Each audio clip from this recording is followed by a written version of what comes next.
সুপ্রিয় দর্শক বন্ধুরা, আসসালামু আলাইকুম।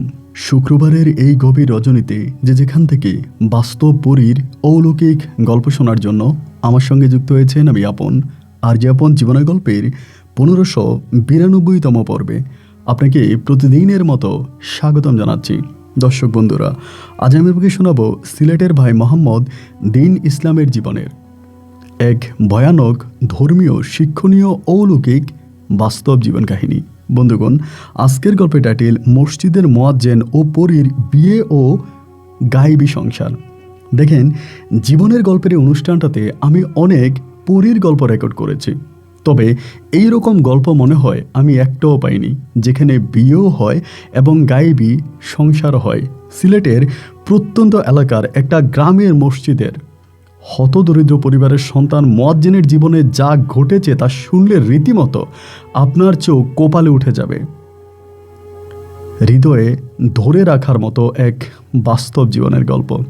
এই পরীর গল্পটা পড়তে পড়তে আমার চোখের সামনে একটা অন্যরকম দেশ ভেসে এসেছে।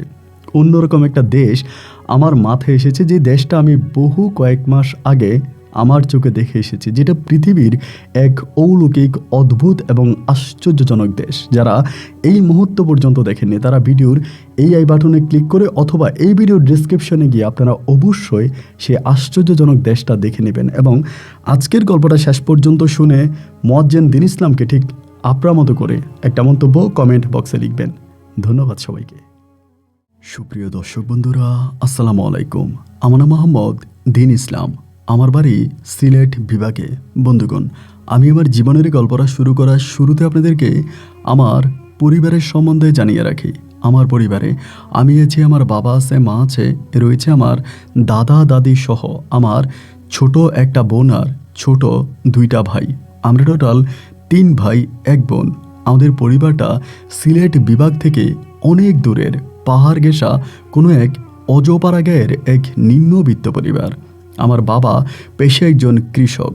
আমি খুব ছোটোবেলা থেকে দেখে আসছি আমার বাবা সকাল থেকে রাত অবধি হালের গরু দিয়ে মাঠে ঘাটে কৃষিতে হাল চাষ করায়। আমার বাবা রয়েছে 2টা হালের গরু। সারাদিন এই গরু দিয়ে মাঠে হাল চাষ করে এবং রাতের বেলায় বাড়ি এসে এই গরুর সেবা যত্ন করতেন। এই ছিল আমার বাবার আয়ের একমাত্র পথ। ছোটবেলা থেকে প্রচুর অভাব অনটনে না খেয়ে আমার শৈশবের দিনগুলো কাটে। তারপরেও আপনি একটা জিনিস শুনলে বেশ আনন্দিত হবেন। আমার মা ছিল একজন কোরআনে হাফেজ মহিলা। আমাদের এলাকায় তেমন কোনো ভালো শিক্ষা প্রতিষ্ঠান ছিল না। আমাদের এলাকায় প্রায় বেশিরভাগ বাচ্চারাই পড়াশোনা করতো না, কিন্তু আমার মা আমাকে অনেক ভালো দিনী শিক্ষা দিয়েছে।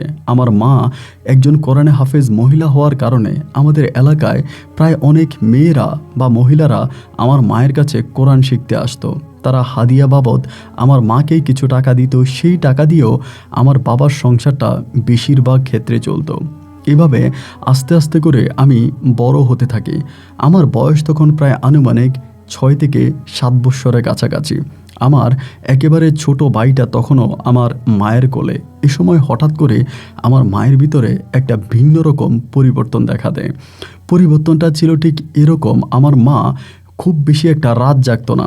রাতের বেলায় আমার মা ঘুমিয়ে থাকতো, কিন্তু হঠাৎ করে একটা জিনিস আমরা খেয়াল করলাম, আমার মা মধ্যরাতে ঘুম থেকে উঠে কোরআন তেলাওয়াত করে।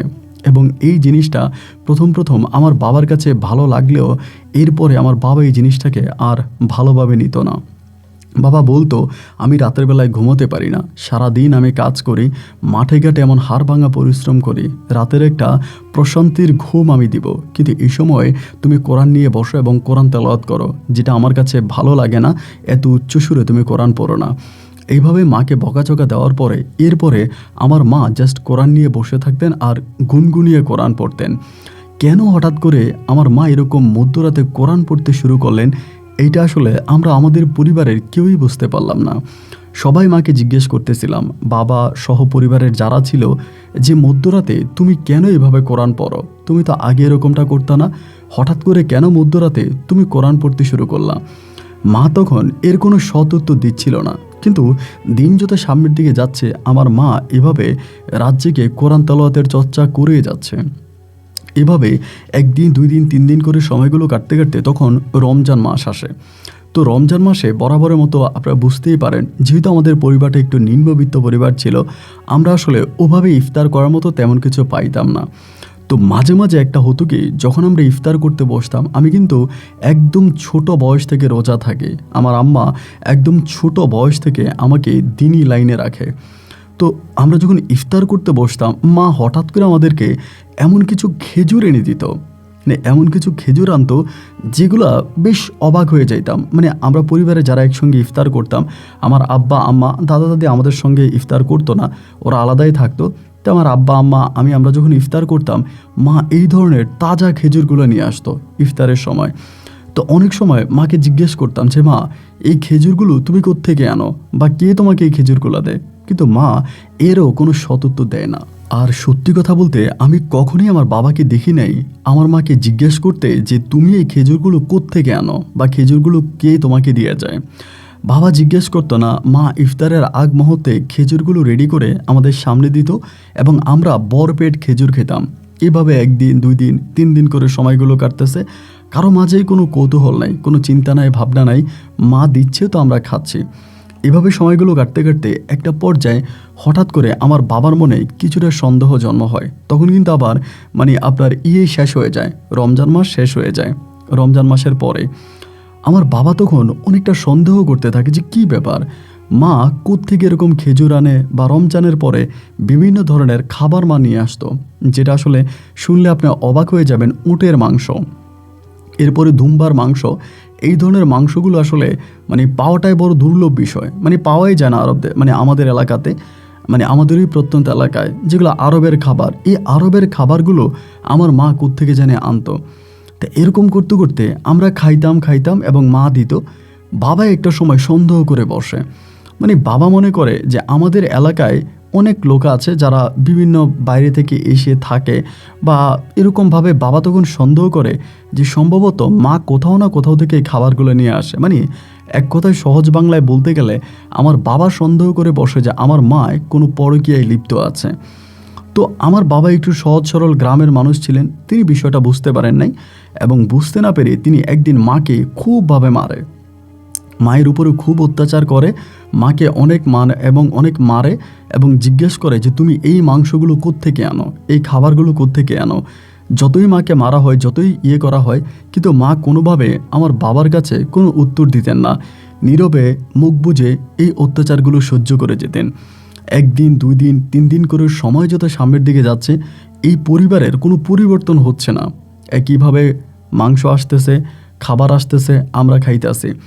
একটা পর্যায়ে আমার বাবা তখন কিছুটা বিষয় ডাউট করে ফেলে, যেমন মায়ের চলাফেরা, মায়ের আচার আচরণ, কথাবার্তা, সব কিছুর মাঝে একটা ভিন্ন রকম পরিবর্তন আমার বাবা তখন দেখতে পায়। এই পরিবর্তনটা দেখে আমার বাবা প্রথম দিকে একটু টেনশনে পড়ে যায়, বাবার কপালে চিন্তার ভাঁজ পড়ে যায়। আব্বা তখন আমাদের গ্রামের আশেপাশের কিছু মানুষের সঙ্গে বিষয়টা আলোচনা করে, অনেককে জানায় যে আমার স্ত্রী এমন এমন ঘটনা ঘটাইতেছে, এর কারণ কি বা কী হতে পারে।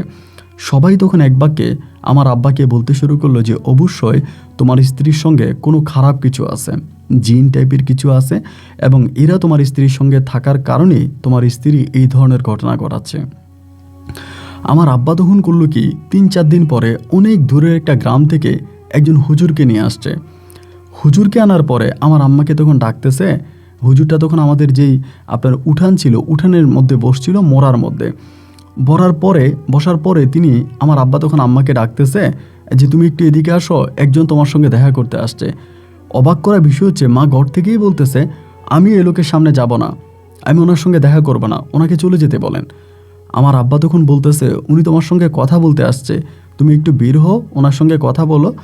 আমার আম্মা বলতেছে যে না, আমি ওনার সঙ্গে কোনো কথা বলবো না, আপনি ওনাকে এখান থেকে চলে যেতে বলেন। তো আমার আব্বা তখন আমার আম্মাকে একটা ধমক দিয়ে বলল যে তোমার আসতেই হবে।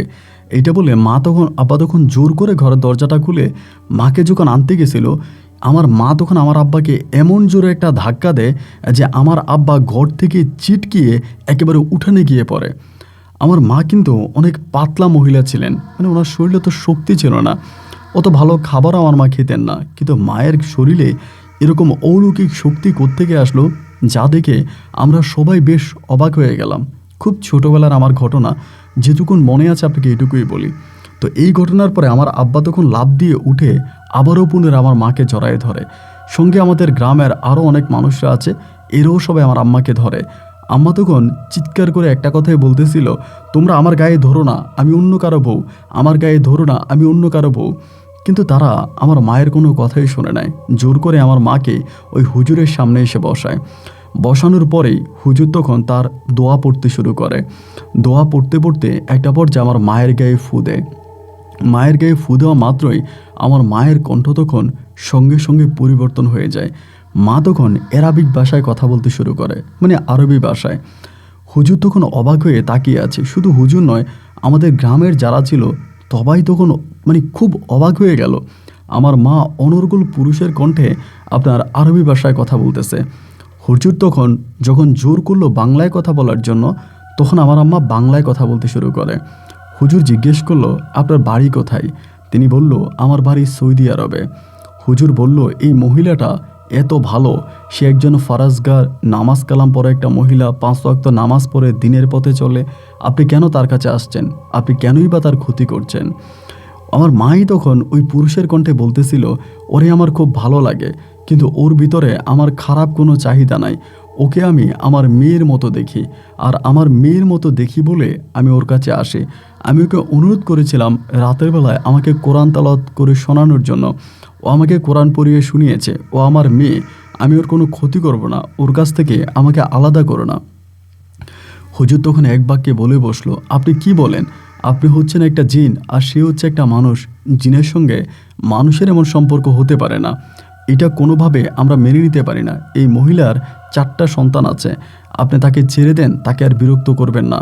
আমার মা তখনই পুরুষের কণ্ঠে অবিকল বলে যাচ্ছে যে আমি তার কোনো ক্ষতি করিনি এবং আমি তার কোনো ক্ষতি করবও না।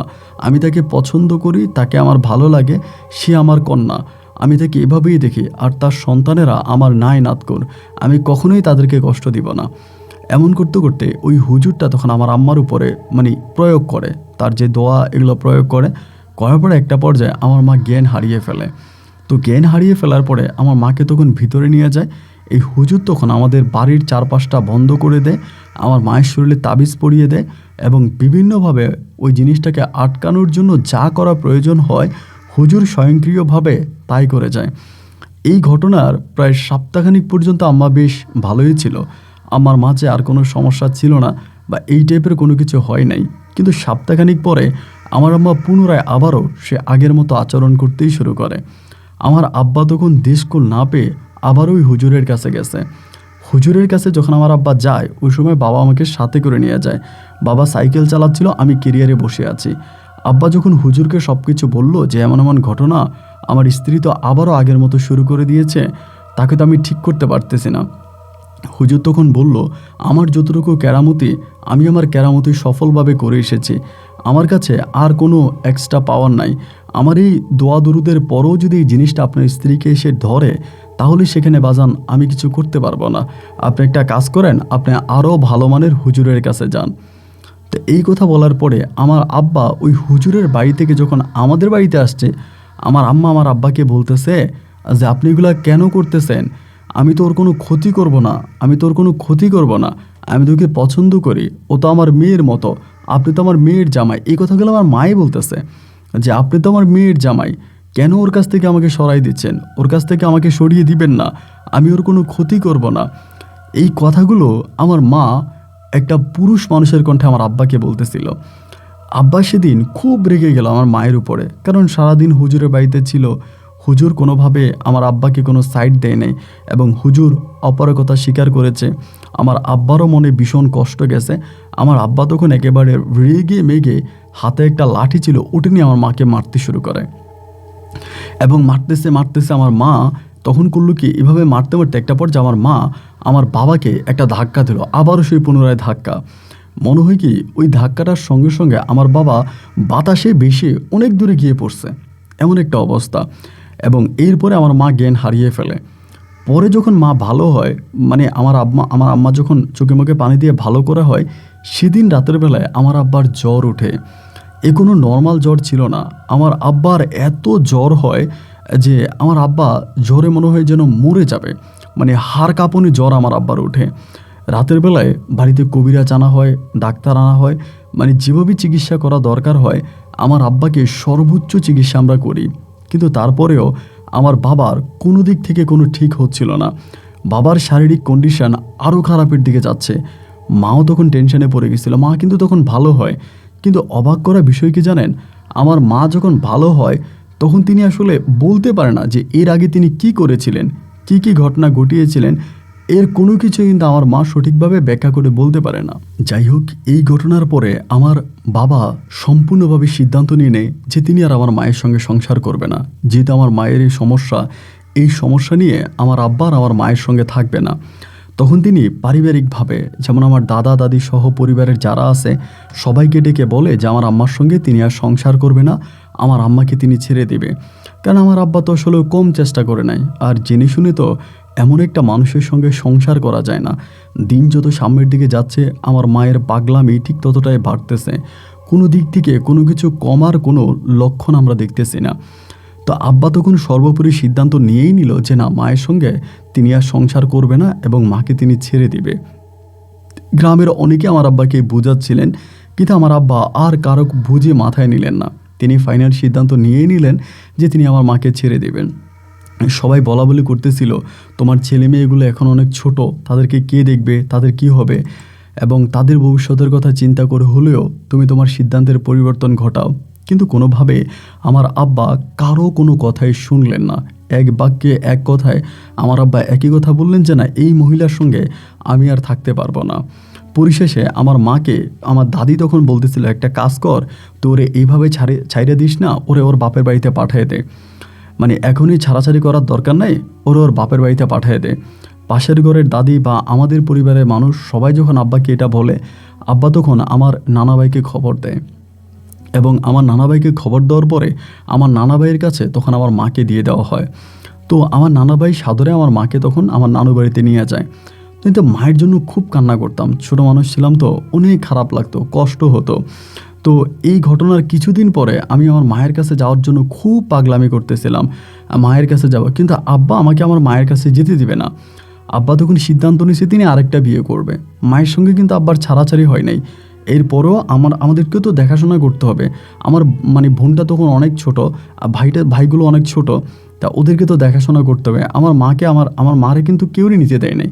আমার ছোট 2 ভাই আছে, বোন আছে, ওদের কাউরে নেওয়ার জন্য আমার আব্বা দেয় নাই। মানে আম্মা নিতে চাইছিল কিন্তু আব্বা দেয় নাই, যেহেতু আমার মায়ের সঙ্গে জিন আছে, আমার মায়েদেরকে মেরেও ফেলতে পারে, এই চিন্তাভাবনা করেই তখন আর তার কাছে দেওয়া হয় নাই। পরিশেষে তখন দেখা গেল যে মানে আমার মা একাই তো চলে গেছে। এবার আমার আব্বা তখন আরেকটা বিয়ে করবে আমাদের দেখাশোনা করার জন্য। সবাই তখন বাধা দিতেছে আমার আব্বাকে যে না, তুই এখন বিয়ে করিস না, আপাতত বন্ধ রাখ, এইটা সেটা। কিন্তু আমার আব্বা কারো কোনো কথাই শোনে না। এই ঘটনার কয়েকদিন পরে যেদিন আমার আব্বা বিয়ে করবে, দিনটা ছিল আপনার বুধবার আব্বা বিয়ে করবে, মানে বুধবারে আব্বা যাবে, মঙ্গলবারে আমার নানা ভাই আমার মাকে নিয়ে আসছে। মানে বুধবারে কিন্তু আমার আব্বা বর্ষেজে যাবে এবং সেখান থেকে বিয়ে করে বউ নিয়ে আসবে। বিয়ের কথাবার্তা মোটামুটি ফাইনাল, কিন্তু ওভাবে কোনো অনুষ্ঠান করে নয়, জাস্ট আমার আব্বা যাবে, তিনি বিয়ে করে বউ নিয়ে আসবে। পাশের গ্রামেই বিয়েটা ঠিক হয়েছিল। এর বিয়ের আগের দিনে আমার নানা ভাই তখন আমার মাকে নিয়ে আসে। আইসা আমার নানা ভাই বলতেছে, আমার মেয়ে সম্পূর্ণ ভালো হয়ে গেছে, আমার মেয়ের কোনো সমস্যা নাই, আপনি আমার মেয়ের সংসারে সতী নেন না। আমার আব্বা তখন বলতেছে, বিয়ের দিন তারিখও ঠিক, কথাবার্তাও ঠিক, এবং সব কিছুই ঠিক, আমি এই বিয়ে পিছাতে পারবো না। আমার নানা ভাই তখন আমার আব্বাকে অনুরোধ করলো যে না, আপনি সংসারটা ভাঙেন না, আপনি ঝামেলা করেন, আপনি দ্বিতীয় বিয়ে করেন না, আমার মেয়ে আপনার সঙ্গে সারা জীবন থাকবে এবং আর কোনো ঝামেলা হবে না। এগুলো যখন আমার আব্বাকে বুঝাইলো, আব্বা তো সেখানেও কথা দিয়ে ফেলেছে। আমার আব্বা বলতেছে যে না, বিয়ে পিছানোতে আমি পারবোই না। তো শেষ পর্যন্ত আমার আব্বা তখন আরেকটা বিয়ে করে, মানে সেই মহিলাটাকে আমার আব্বা তখন বিয়ে করে আনে। তো আমার আব্বা যখন দ্বিতীয় বিয়ে করে তখন কিন্তু আমার মায়ের আর কোনো সমস্যা থাকে না। এই যে মায়ের সঙ্গে কিছু একটা আসতো, মা ছেলেদের মতো করে কথা বলতো, পুরুষের কণ্ঠে কথা বলতো, পাগলামি করতো, এই ঝামেলাগুলো করতো, এগুলো কিন্তু সম্পূর্ণ নিমেষেই তখন মিশে যায়। আমার মা তখন সারা দিন বাড়িতে কাজ করে, মানে যত রকমের কাজ আছে সমস্ত কাজ করে। আর আমার যে সৎমা আছে, আমার মা ওই সৎমার সঙ্গে কখনোই কোনো খারাপ ব্যবহার করতেন না। সৎমা যখন যেটা করতে বলতেন আমার মা সেটাই করতেন। তার সঙ্গে কখনো দুর্ব্যবহার, খারাপ ব্যবহার বা তাকে ইঙ্গিত করে কোনো খারাপ কথা বলা, এই সমস্ত কোনো কিছুই কিন্তু আমি আমার মায়ের মুখে শুনি নাই। তিনি সর্বদাই আমার সৎ মায়ের প্রতি খুব আন্তরিক ছিলেন, কিন্তু আমার সৎ মা আমার মায়ের সঙ্গে খুব বেশি একটা ভালো ছিলেন না। আমার সৎ মা কারণে অকারণে আমার আম্মার সঙ্গে ঝগড়া করতো, আমার আম্মার সঙ্গে খারাপ ব্যবহার করতো, এবং এভাবে প্রায় 2 বৎসরের মতো কেটে যায়। কিন্তু আমার সৎ মায়ের ঘরে কোনো সন্তানাদি হয় না। 2 বৎসর পরে আমার সৎ মা আমাদের এলাকারই আরেকটা আমার কাকার সঙ্গে, মানে দুঃসম্পর্কের এক কাকা, সেই কাকার সঙ্গে পালিয়ে যায় আমার সৎ মা। এবং পালিয়ে যাওয়ার পরেই সবাই তখন বলা বলি করতেছিল যে আমার সৎ মা খারাপ ছিল, খারাপ থাকার কারণে অন্য পুরুষের সঙ্গে পালিয়ে যায়। এবং সৎ মা যখন পালিয়ে যায় তখন মোটামুটি আমার আম্মা অনেকটা ভালো জীবনে চলে আসে। এই সৎ মা আমার মাকে অনেক অত্যাচার করতো, মায়ের সঙ্গে অনেক খারাপ ব্যবহার করতো, মানে যেভাবে পারতো আমার মাকে সেভাবেই টর্চার করতো। সৎ মা চলে যাওয়ার পরে আমার মা মোটামুটি একটা সেফ লাইফে চলে আসে এবং ভালো জীবনে আমার মা তখন পরিচালিত করতেছিল। মায়ের সঙ্গে তখন আমিও আস্তে আস্তে করে বড় হচ্ছিলাম, মায়ের হাতে কোরআন পড়া, এবং মাই আমাকে দ্বীনি শিক্ষা দেয়, আমাকে আজান দেওয়া শেখায়। আপনি শুনলে হয়তো অবাক হয়ে যাবেন, যত সূরা কেরাত যা কিছু আছে সব কিছু আমি আমার মায়ের মুখেই শিখেছিলাম। এরকম করতে করতে আমি তখন প্রায় অনেকটাই বড় হয়ে যাই। আমাদের যে এলাকার মসজিদ আছে, আমি তখন মাঝে মাঝে মানে প্রাপ্ত বয়স হয়ে যাওয়ার পরে আমি ওই মসজিদে নামাজ পড়াইতাম। ধরেন আমাদের ইমাম সাহেব যিনি ছিলেন, তিনার বাড়ি অনেক দূরে ছিলেন, তো তিনি সবসময় নামাজ পড়াইতে পারতেন না বা আসতেন না। তা আমি তখন করতাম কি, এখানে নামাজ পড়াইতাম, ইমামের অবর্তমানে নামাজ পড়াইতাম এবং মসজিদে 5 ওয়াক্ত আজান দিতাম। আল্লাহর অশেষ রহমতে আমার কণ্ঠসুর বেশ ভালো ছিল, এবং আমার আজানের সুর ভালো থাকার কারণে দেখা যায় সবাই আমাকেই বলতো আজান দেওয়ার জন্য, আমি আজান দিতাম। এভাবে অনেকগুলো মাস কেটে যায়। তো যিনি আমাদের মসজিদের ইমাম সাহেব আছে, তিনি কিন্তু জানে যে আমাদের পারিবারিক অবস্থাটা খুব বেশি একটা ভালো না, সংসারে অভাব অনটন এই জিনিসগুলো লেগেই আছে। এটা জানার পরে ইমাম সাহেব তখন আমাকে একটা প্রস্তাব দিলেন, বলতেছে একটা মসজিদে একটা মুয়াজ্জিন লাগবে। প্রথমে ইমামের কথা বলছিল, তা আমি বলছি যে না, আমি ইমামের দায়িত্ব পালন করতে পারবো না, কারণ আমি তো আসলে একজন ইমাম হওয়ার যোগ্য না, আমি তো ওভাবে পড়াশোনা করি নাই ভাই। মায়ের কাছে যেটুকু দ্বীনি শিক্ষা পাইছি, সূরা কেরাত শিখেছি, আজান দেওয়া শিখেছি, এইটুকুই, এছাড়া আমার তো কোনো প্রাতিষ্ঠানিক শিক্ষা নাই। সো আমি ইমামের দায়িত্ব পালন করতে পারবো না, ইমাম মানে নেতা, আমি পড়াশোনা না করে কিভাবে নেতা হয়ে যাব। পরে তিনি বললেন যে ঠিক আছে, তাহলে তুমি সেই মসজিদে মুয়াজ্জিনের চাকরি করবা, মুয়াজ্জিনের চাকরি করতে পারবা? আমি বললাম যে হ্যাঁ, মুয়াজ্জিন যদি হয়, আজান দেওয়া, আকামত দেওয়া থেকে মসজিদ পরিষ্কার করা, এগুলো আমি করতে পারবো। পরে বললো যে আচ্ছা ঠিক আছে, তাহলে তুমি এখানে মুয়াজ্জিনের দায়িত্ব পালন করবা, আমি সেখানে আরেকজনে ইমাম দিব। তো এইটা বলার পরে অনেক দূরের একটা মসজিদে তখন আমার একটা মুয়াজ্জিনের চাকরি হয়। একটা চাকরি কিন্তু ভাই তখন আমার বেশ দরকার ছিল। আমার ছোট বোনটা তখন একেবারে যুবতী হয়ে গেছিলো, যেটা আমার ইমিডিয়েট ছোট, এবং ওইটাকে আমরা টাকার অভাবে বিয়ে দিতে পারতেছিলাম না। আমার 2টা ছোট ভাই আছে, তারাও মাথা তোলা হয়ে গেছে, তারাও আসলে খারাপ লাইনে চলে গেছে, তারা আমার মতো দিনী শিক্ষা পায় নাই এবং মাঠে ঘাটে কাজ করে এই সিগারেট বিড়ি এটা সেটা খায়, মানে খারাপ হয়ে গেছে। তো যাই হোক, পরিশেষে আমার যখন মুয়াজ্জিনের চাকরিটা হয়, আমি ওখান থেকে বেতন খুব কম পাইতাম। মানে কত টাকা বেতন পাইতাম শুনলে হয়তো আপনি হাসবেন। আমার বেতন ছিল 1700 টাকা। আমি 1700 টাকা বেতন পাইতাম, এবং এই 1700 টাকা থেকে আমি 1 টাকাও খরচ করতাম না। এই 1700 টাকার প্রায় সব টাকায় আমি বাড়িতে পাঠিয়ে দিতাম। আমার আম্মার জন্য পাঠাইতাম, আমার আম্মার জন্য পাঠাইতাম, আব্বার জন্য পাঠাইতাম। এরকম করে তখন সময়গুলো কাটতেছে, ঋণ ফিন করে অনেক কষ্ট করে আমার ছোটো বোনটাকে তখন বিয়ে দিয়ে দিই। আমার বোনটার বিয়ে হয়ে যাওয়ার পর পরিবারে তখন আব্বা আম্মা এবং আমার ছোট 2টা ভাই তারাই তখন ছিল। তো এরকম করতে করতে আরও কয়েকটা মাস কেটে যাওয়ার পরে হঠাৎ করে আমার মায়ের একটা সমস্যা দেখা দেয়। সমস্যাটা হচ্ছে গিয়ে আমার মায়ের প্রস্রাব হতো না, মানে তিনি প্রস্রাব করতে পারতেন না ক্লিয়ার, মানে প্রস্রাব আটকায়া যাইত। তো এই সমস্যা হওয়ার পরে আমার আম্মাকে তখন আমরা ডাক্তারের কাছে নিয়ে যাই, মহিলা গাইনি ডাক্তারের কাছে নিয়ে যাই, এবং ডাক্তারের কাছে নিলে পরে ডাক্তার তখন আমার আম্মাকে মানে রোগ ধরতে পারতেছিল না যে মূলত তার সমস্যাটা কী, এবং অনেক টাকার পরীক্ষা নিরীক্ষা করায়। পরীক্ষা নিরীক্ষা করতে করতে আমরা প্রায় একেবারে শূন্য হয়ে যাই, আমাদের কাছে আর তেমন কোনো টাকা পয়সা থাকে না, খুব অভাবে পড়ে যাই। এতটাই অভাব হয়ে যায় আপনি কি ঠিক বলে বোঝাতে পারবো না। আমি যে মসজিদে চাকরি করি সেই মসজিদে গোপনে গোপনে যারা মোটামুটি একটু ধনাঢ্য ব্যক্তি আছে ওদের কাছে সাহায্য চাইতাম, যে কয়টা টাকা দেন, অল্প কিছু টাকা দেন, আমার মায়ের চিকিৎসা করতে হবে। তো বুঝতেই পারেন মানুষের কাছে চাইলে মানুষ আর কয় টাকাই বাদে, মানুষ যে টাকা দিত সেই টাকা দিয়ে আসলে আমার মায়ের চিকিৎসা তখন বরাবর হচ্ছিল না। মায়ের চিকিৎসা করতে পারতেছিলাম না। বাড়িতে যখনই আসতাম এবং তখনই যখন মায়ের এই সমস্যা দেখতাম, ভাই নিজের চোখের পানি ধরে রাখতে পারতাম না, খুব কান্না করতাম মায়ের জন্য। আমি আমার মাকে অনেক ভালোবাসতাম। আজকে যে আমি চাকরি করতেছি, এটা সম্পূর্ণ আমার মায়ের অবদান। আমি সূরা কেরাত যেটুকু পড়ি বা আজান দিই, এই সবই মা আমাকে নিজ হাতে শিখিয়েছিল। তো মায়ের এই অকাল মৃত্যুটা আমি আসলে মানতে পারতেছিলাম না। কি করব, টাকা কোথায় পাবো, কে আমাকে টাকা দিবে? আমি তো কোথাও টাকার কোনো উৎস পাচ্ছি না। তো তখন হতো কি, আমি আমাদের এলাকার একদিন একটা মাহফিলের মতো হয় আর কি, মাহফিল প্লাস হচ্ছে একটা অনুষ্ঠানে আমাদের ওই মসজিদে। তো মসজিদে একজন হুজুর আসে, একটা বড় মাপের একজন হুজুর আসে। তো আসার পরে আমি হুজুরের কাছ থেকে তখন একটু পানি পড়া চাই, যে হুজুর আমাকে একটু পানি পড়া দেন। তা হুজুর আমারে বললো যে পানি পড়া কেন? আমি বললাম যে এই ঘটনা, আমার আম্মার কি একটা রোগ হয়েছে জানি, কোনো ডাক্তার কবিরাজ কেউ ধরতে পারে না। আমার আম্মার এই সমস্যা, আমার আম্মা পেট ফুলে যাচ্ছে এবং আমার আম্মা হয়তো মারা যেতে পারে, যদি একটু পানি পড়া দিতেন। উনি তখন আমাকে বললেন যে তুমি একজন হাফেজ, তুমি একজন হুজুর মানুষ, মসজিদের মুয়াজ্জিন, এবং তোমার পানি পড়ারও তো অনেক দাম আছে, তুমি কি পানি পড়া দাও না? আমি বললাম যে হুজুর, আপনি তো বড় হুজুর, আপনার পানি পড়ায় অনেক মূল্যায়ন আছে। আমার মনে হয় আপনি যদি ঠিকমতো পানি পড়া দেন, আমার মা হয়তো সুস্থ হয়ে যাবে। হুজুর তখন আমার মুখের দিকে তাকিয়ে একটা হাসি দিল এবং হাসি দিয়ে বলল, এ কথা বইল না, আল্লাহ তোমার মাঝে অনেক ক্ষমতা দিয়েছে, তুমিও সেই ক্ষমতাগুলো প্রয়োগ করো। তখন তিনি বললেন যে তোমার মায়ের জন্য সবচেয়ে ভালো হয় তুমি তাহাজ্জুদ পড়বা, গভীর রাতে নফল নামাজ পড়বা, পড়ে আল্লাহর দরবারে হাত তুলে তুমি যখন কান্নাকাটি করবা, তুমি যখন আল্লাহর কাছে চাইবা, তোমার আম্মা যত বড়ই রোগের রোগী হোক না কেন, আল্লাহ তোমার মাকে শেফা দান করবে, তোমার মা ভালো হয়ে যাবে। অবশ্যই তুমি আল্লাহর কাছে ফরিয়াদ জানাও এবং নিশি রাতে তাহাজ্জুদ পড়ো, নফল নামাজ পড়ো। এবং তিনি আমাকে পানি পড়া দেয়। সেই পানি পড়া আমি আমার মাকে খাওয়াই, কিন্তু কোনোভাবেই আমার মা আর সুস্থ হচ্ছিল না।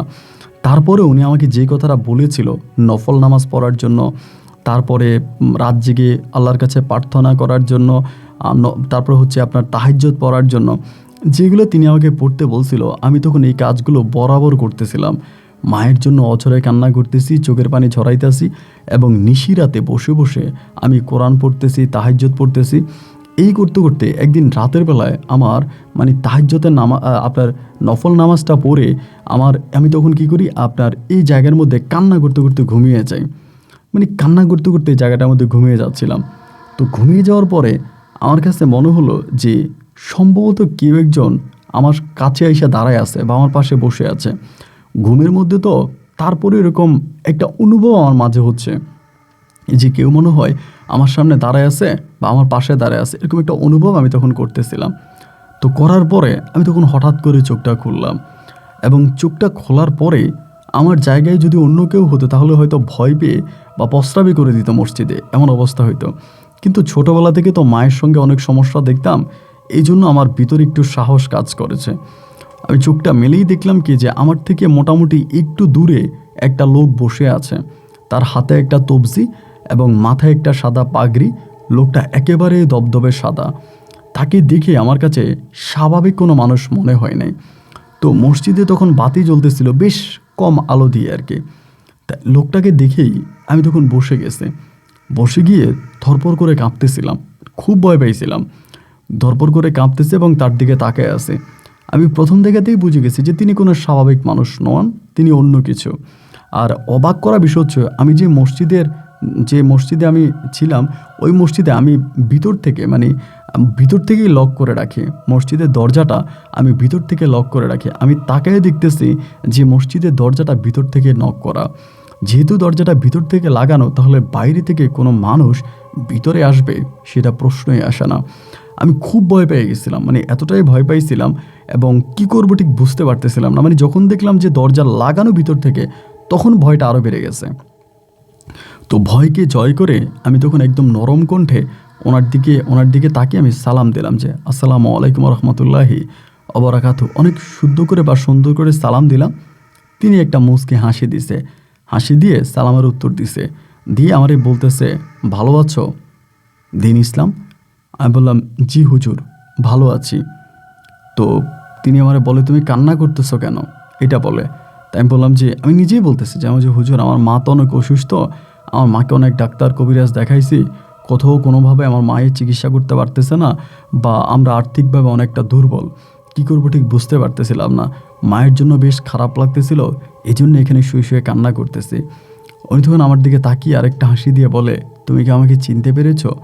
আমি বললাম যে না হুজুর, আমি তো আপনাকে চিনতে পারি নাই। বলে, এর আগে আমায় কখনো দেখেছিলা? আমি বললাম যে না, এর আগে তো আমি আপনাকে কখনো দেখি নাই। পরে বলে, তিনি তিনার নাম বলে, ওনার নাম ছিল আব্দুল হাকিম। আমার বলে, আমার নাম আব্দুল হাকিম, আমাকে এর আগে কখনো আমার নাম শুনেছিলা?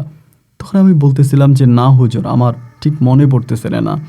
তখন তিনি নিজেই বলে যে আমি অনেক বছর আগে, তোমরা যখন ছোট ছিলা, তুমি যখন ছোট ছিলা, আমি তখন তোমার আম্মার কাছে আসতাম, আমি তোমার আম্মার সঙ্গে ছিলাম, আমার বাড়ি সৌদি আরবে। এবং এই ঘটনা তিনি তখন বলতেছে। ঠিক তখনই আমার মায়ের কথা মনে পড়ে গেছে যে আমার মায়ের জীবনে এমন একটা ঘটনা ছিল, আমার মায়ের সঙ্গে এইভাবে এটা আসতো বা মায়ের সঙ্গে থাকতো, বা ওই যে আমার আগে যে আপনাকে যে ঘটনাগুলো বলেছিলাম, এগুলোই তখন আমার সব পুনরায় মনে পড়ে গেল। আমি তখন ওনার দিকে তাকিয়ে বলতেছি যে হ্যাঁ, আমি তো আপনাকে চিনতে পারছি, এবং আপনি তো আমার মায়ের সঙ্গে বা আমাদেরকে ইফতারের সময় খেজুর দিয়ে যাইতেন, বা যা যা ঘটনাগুলো আমার আম্মার সঙ্গে ঘটতো, আমি এগুলো তখন ওনার কাছে স্বীকার করি। উনি তখন বলে, আমি ওয়াদা করেছিলাম যে কখনোই আর তোমার মায়ের কাছে আসবো না, কারণ তোমার মা এবং তোমার নানা আমার সঙ্গে বেশ খারাপ করেছে, এবং আমার ইতিহাসে বা আমাদের ইতিহাসে, জিনদের ইতিহাসে যতটুকু খারাপ করা যায় তারা আমার সঙ্গে ঠিক ততটাই খারাপ করেছে। আমি তো তোমার মায়ের কোনো ক্ষতি করিনি, যেহেতু আমার সঙ্গে এই কাজটা করেছে, তো এরপর আমি চিন্তা করেছি যে আমি আর কখনোই তোমার মায়ের কাছে আসবো না, এবং বহু বছর যাবৎ আমি আসিও নাই। যে কোনো একটা কারণে আমি বাংলাদেশে আসছিলাম, একটা মাজারে গিয়েছিলাম, ডিরেক্টলি নামই বললো যে আমি সিলেট মাজারে গিয়েছিলাম, এবং মাজার থেকে ফেরার পথে আমি হঠাৎ দেখলাম যে তুমি কান্না করতেছো, এবং তোমার কান্না দেখে আমি সেখানে নামলাম, এবং আমি তোমার কাছে আসলাম। আমি দেখলাম যে তোমার কান্না করা, এবং আমি তোমাকে দেখেই চিনে ফেলেছিলাম। যদিও আমি তোমার মাকে সাহায্য করতে চাই নাই, কিন্তু তোমার চোখের পানি আমার হৃদয় স্পর্শ করেছে। আমি তোমার মায়ের সেবা করতে চাই। ওনার এই কথাগুলো শুনে আমার কাছে মনে হলো আমি একটা স্বস্তি পেলাম, আমি একটা স্বস্তির নিঃশ্বাস তখন ফেললাম। ওনার মুখের দিকে তাকিয়ে বললাম যে হুজুর, তাহলে কি করবেন আমার মায়ের জন্য? তিনি বলে যে তোমার মাকে আমি একটা জিনিস দিব, এই জিনিসটা যদি তোমার মার জন্য তুমি ব্যবহার করো, তাহলে তোমার মায়ের এই সমস্যাটা সমাধান হয়ে যাবে। পরে আমি বললাম যে কী দিবেন? তখন তিনি তার পাঞ্জাবের ভিতর থেকে একটা শুকনো গাছের ঢাল বের করছে, একেবারে শুকনো একটা গাছের ঢাল এটা বের করছে। বের করার পরে ঢালটা খুব একটা ছিল না, আপনার একটা বাঁকা ঢালের মতো ছিল, বেশ শুকনো। এবং এইটা উনি আমাকে বলতেছে যে এইটাকে তুমি 7 টুকরো করবা, পুরোটা গাছের টুকরাটাকে ধরেন এরকম হবে লাঠির মতোই, এটাকে তুমি 7 টুকরায় করে কাটবা, কেটে তুমি এটা রাতের বেলায় ঘুমানোর সময় ভিজিয়ে রাখবা পানিতে, সকালবেলা তোমার মাকে খালি পেটে খাওয়াই দিবা। এটা উনি আমাকে বলছে। বলার পরে আমি ওনার কাছ থেকে এটা নিলাম, নেওয়ার পরে যেটা হয়েছে, আমি আপনাকে কি বলবো, নেওয়ার পরে আমার কাছে মনে হলো যেন এটা স্বপ্ন।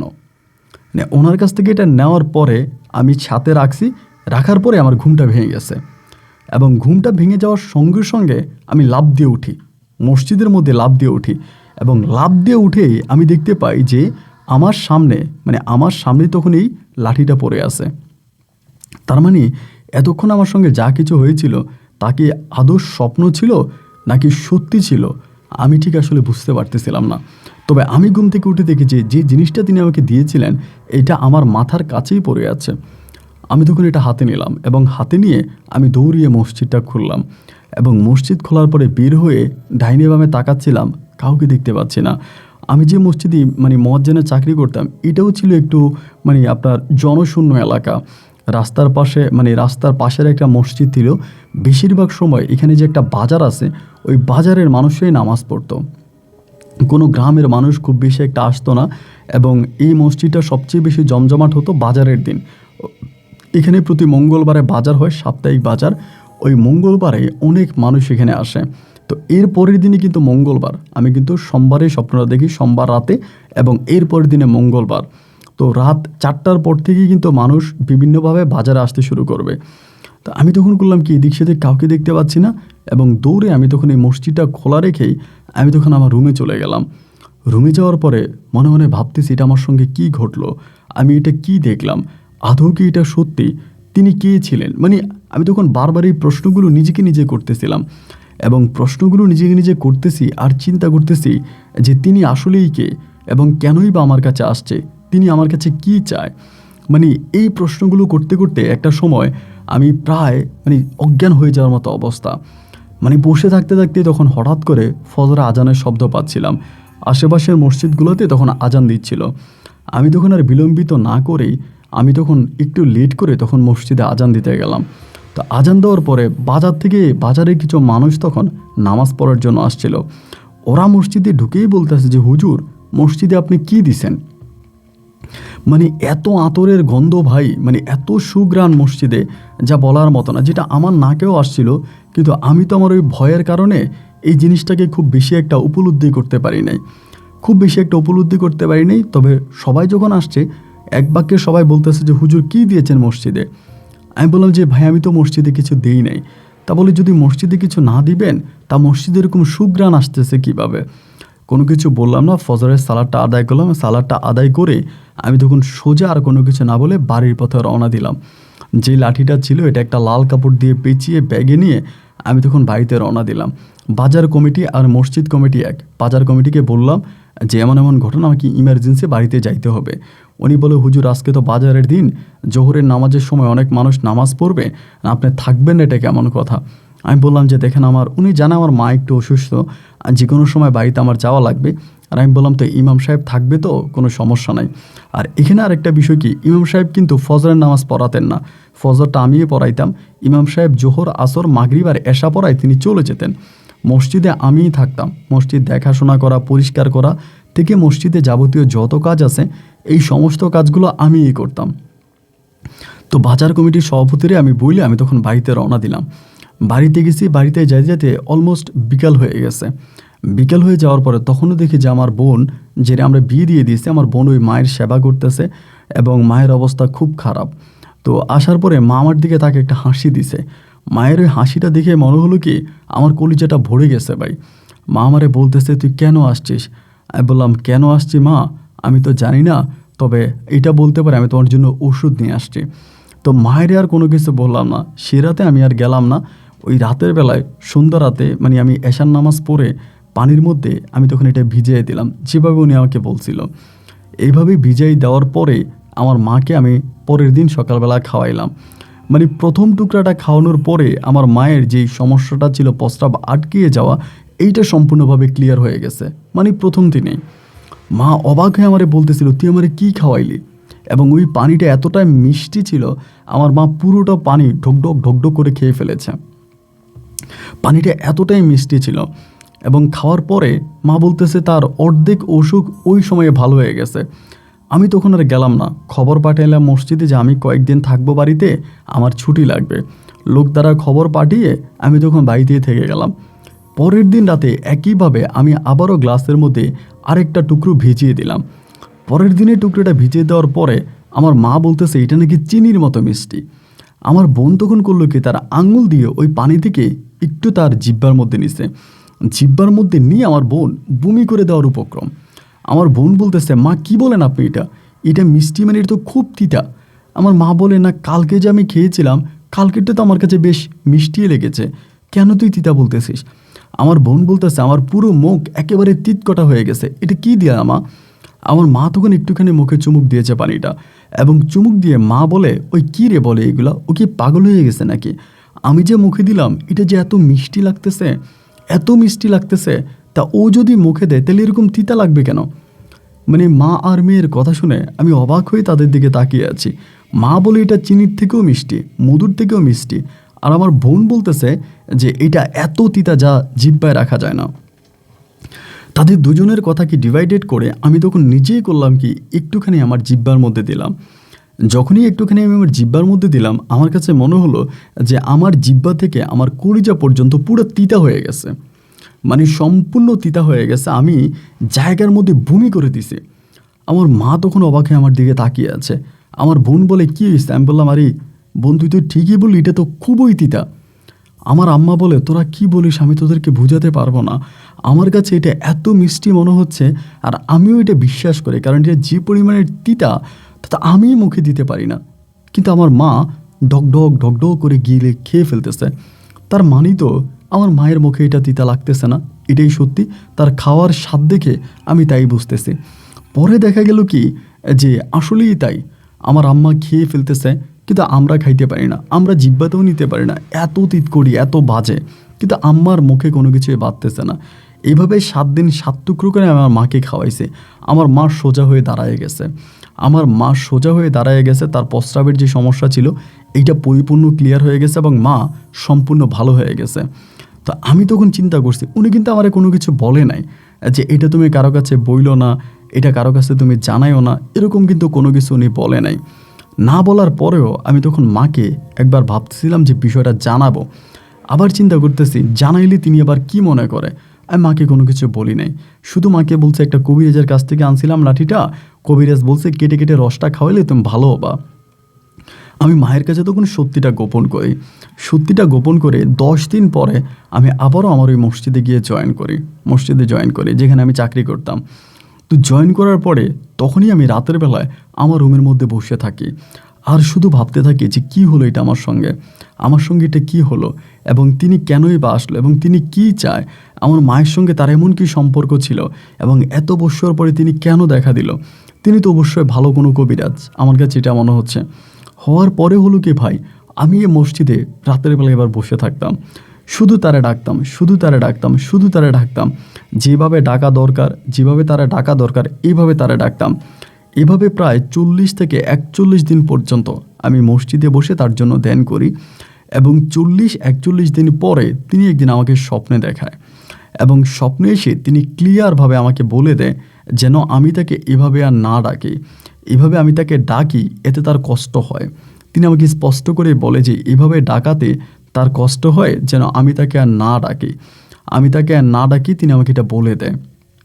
তো যখন এটা আমাকে বলে দেয় এবং আমি তার ওই মানা না শুনেও আমি তাকে আবারও ডাকতে থাকি। তো যখনই সে আমাকে স্বপ্নে দেখায়, এরপরও যখন আমি তাকে ডাকি, একটা সময় আমার জ্বর ওঠে, খুবভাবে জ্বর হয়। তো জ্বর হওয়ার পরও আমি জানি যে তিনি আমাকে ইচ্ছা করে আমার শরীরে জ্বর টেনে দিয়েছে এবং যেন আমি তাকে না ডাকি। তখন শীতকাল আসতেছিল, অক্টোবর-নভেম্বরের দিকের ঘটনা। তখন পুরোপুরি শীত পড়তেছে এমন একটা অবস্থা। এই শীতের মধ্যেও আমি অজু করে জ্বরের মধ্যে আমি মসজিদে গিয়ে তার জন্য নফল নামাজ পড়ি, তার জন্য তাহাজ্জুদের নামাজ পড়ি, তারা ডাকতে থাকে। এই করতে করতে আবারও একদিন রাতের বেলায় আমি ঠিক মসজিদেই নফল নামাজ পড়তে ঘুমিয়ে গেছিলাম। আল্লাহর অশেষ রহমতে তিনি তখন আবারও আসছে, এবং আসার পরে স্বপ্নের মধ্যে আমারে বলতেছে, তুই কি চাস, কেন আমাকে ডাকিস? আমি তার এই স্বপ্নের মধ্যে উত্তর দিলাম, আমি আপনার সঙ্গে সরাসরি কথা বলতে চাই। উনি বলে, ঠিক আছে, আমি কালকে দুপুরে তোর মসজিদে আসবো, আমি তোর সঙ্গে কথা বলবো, যদি তুই আমাকে চিনতে পারিস তাহলে ভালো।